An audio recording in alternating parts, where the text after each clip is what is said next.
Fala turma, professor Luiz, como estão vocês, tudo bem? Hoje trazendo mais um conteúdo de inglês para vocês. E primeiro nossas dicas de estudo. Procurar um lugar calmo, silencioso, fones de ouvido, lápis, caneta, borracha e livros próximo a você e vamos para a aula. Hoje a gente vai falar sobre verbos regulares e irregulares em inglês, certo? Então, se aplica da seguinte forma: os verbos em inglês são classificados como regulares e irregulares, dependendo da conjugação que apresentam. Regra geral: aqueles que seguem uma conjugação padrão de terminações são chamados de verbos regulares. Os irregulares são aqueles que não seguem um modelo de conjugação.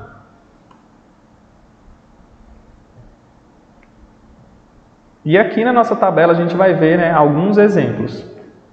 Verbos regulares em inglês, regular verbs.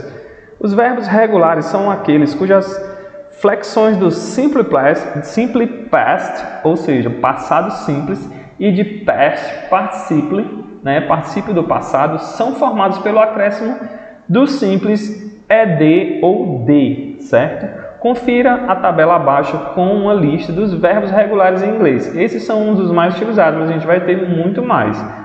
Então eu escolhi esses aqui de A a C para a gente estar tendo uma ideia de como adicionar o verbo regular a essas palavras.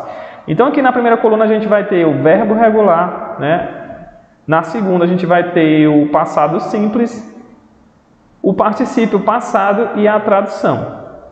Então, a gente vai ter a primeira palavra que é agree, ou seja, concordar, a tradução. Então, o verbo vai ser agree, No passado simples, como ele já tem o a gente vai adicionar o de, vai ficar agreed, No particípio passado, vai ficar da mesma forma, agreed, e a sua tradução, concordar. Então, a gente vai ter no segundo exemplo, a gente vai ter answer, que vai ficar answered. No particípio passado, answered, da mesma forma, que significa responder. Então, o answer, ele termina em ER, certo? E a gente adiciona o que, gente? Lá um ED, porque quando termina em consoante, a gente adiciona o ED. Quando termina em vogal, no caso, não a gente só adiciona o D, porque vai estar faltando lá só o D. Entenderam? Então, a gente vai ter apologize, Apologize termina em a gente vai adicionar o D. Simplesmente assim. Então, quando a gente fala em regular verbs, a gente vai entender que tem que ter o acréscimo para ser verbo irregular do ED ou do D. Se terminar em a gente adiciona o D. Se terminar em uma consoante, a gente adiciona o ED junto. Vai ficar o D ou o ED, dependendo da disposição da palavra lá, daquela finalização, da terminação dela, e a gente vai fazer essa inclusão, certo? Então, o apologize, que é pedir desculpas, no passado simples e no particípio, ele vai ficar apologized, certo? Vai adicionar o ED lá depois do Z. Então, a gente vai ter aqui, no outro exemplo, ask, ask, que é perguntar, Para ficar perguntar, o ask. Então, a gente vai adicionar o que depois do K? Consoante, ED, Depois do K, colocou o ED. E no passado simples vai ficar asked. E no particípio passado vai ficar asked. Da mesma forma, que significa perguntar, Na próxima que a gente vai ter awaken, Adicionou lá depois do N, que é a consoante, o ED. E ficou no passado simples awakened. E no particípio passado, awakened, acordar ou despertar. E assim sucessivamente com os outros exemplos. Verbos irregulares em inglês, ou irregular verbs. Os verbos irregulares em inglês não seguem um padrão de formação, uma vez que não formam o simple past, ou o passado simples. E o passado particípio, né? Ele não forma nenhum dos dois.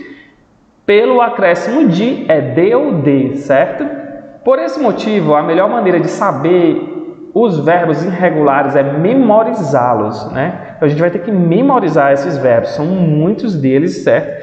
Mas quando eles terminarem lá, que fizerem aquela terminação, a gente vai saber que eles não adicionam o ed ou d como você memorizou, você vai saber que aquele dali não é um regular verbo, né? Ele é um irregular, e o irregular ele não toma a regra de ed e d, né? Por esse motivo, a melhor maneira de saber os verbos irregulares é memorizando-os.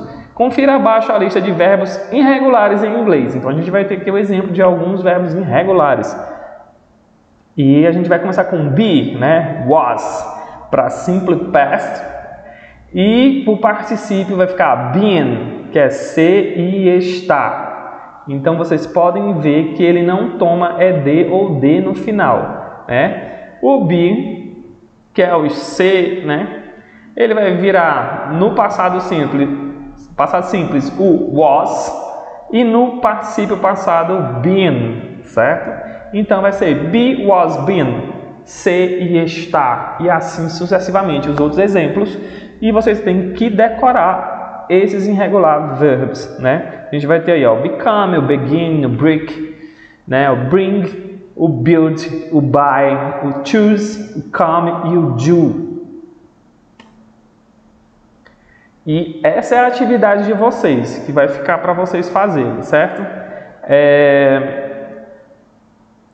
Um exercício, né? Onde você vai ter que escolher a melhor opção, né, para já tomar de exemplo aí como é que vai ser mais ou menos a nossa prova. Ela vai ser múltipla escolha, né, e vai ter opções de múltipla escolha para você completar e escolher, né, a forma que mais se adequa, né, que fica melhor lá, mais bem aplicada nas orações, né. Então você vai escolher uma dessas opções e vai estar marcando aí. Tenta fazer na memória aí ou escreve no caderno, ok?